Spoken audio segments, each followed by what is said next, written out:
Hi, my name is Ms. Linda Dufresne. I did my evaluation and program planning on the 30-day drug and alcohol rehabilitation program. The program consists of a budget of $1,300,000 annually, which has been over budget by $50,000 last year.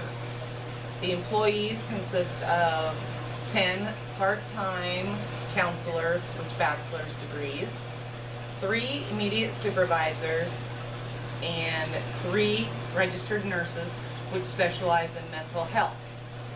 The concerns of the program that was addressed is, number one, the clients had stated that some of the staff were sleeping and rude to them. The employees, the staff themselves, were complaining that they were working too many hours and they were not recognized for their work. The counselors are complaining that they are not trained well, and the supervisors also address the concerns that the counselors were not trained. To address all of these issues and needs, the new plans and interventions would consist of crisis intervention, which would be what the program focus would be.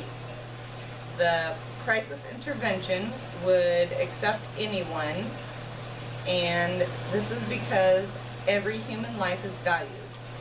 Phone crisis intervention, an intake, and then referred to a crisis specialist for counseling and evaluation if they needed the 3-day in-house 24-hour monitoring for 3 days, or be referred to a 30-day intensive care program.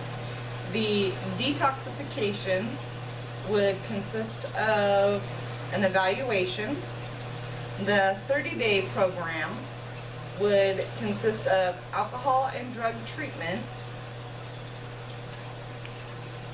that would include individual counseling, group counseling, family counseling, educational workshops, and exercise instruction and participation, healthy meals and snacks, a secure, safe, and clean and spacious facility.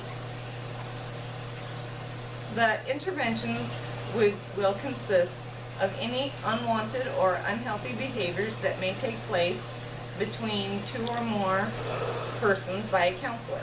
Individual counseling would consist of a treatment plan outlining the individual's goals, steps to abstinence, social support, triggers, referrals, crisis emergency plan, environmental analysis, and anything else pertinent to the specific client. The purpose of individual counseling and a personal plan is because every person is unique with individual needs and an individual path to sustaining their own recovery.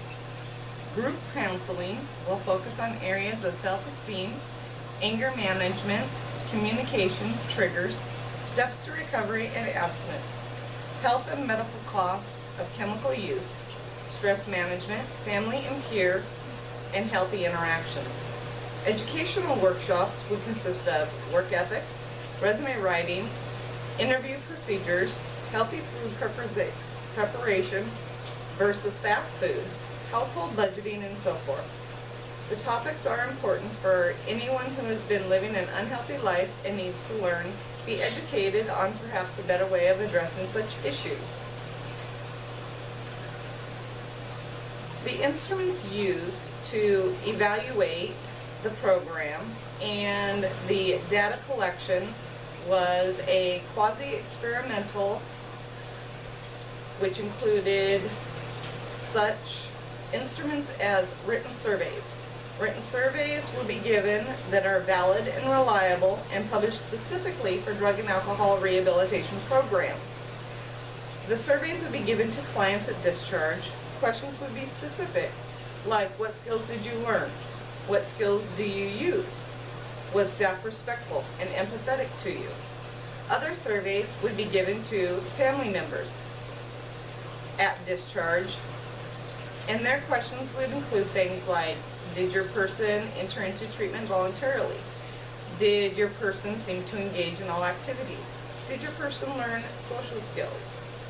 The staff would be given surveys which addresses shareholders, community, administration, and client concerns. Sample questions would include, do you believe your rate of pay reflects your degree or work? Do you receive adequate breaks during the day? Do you feel recognized for your work? The ethical concerns that is addressed on the evaluation would be validity and confidentiality.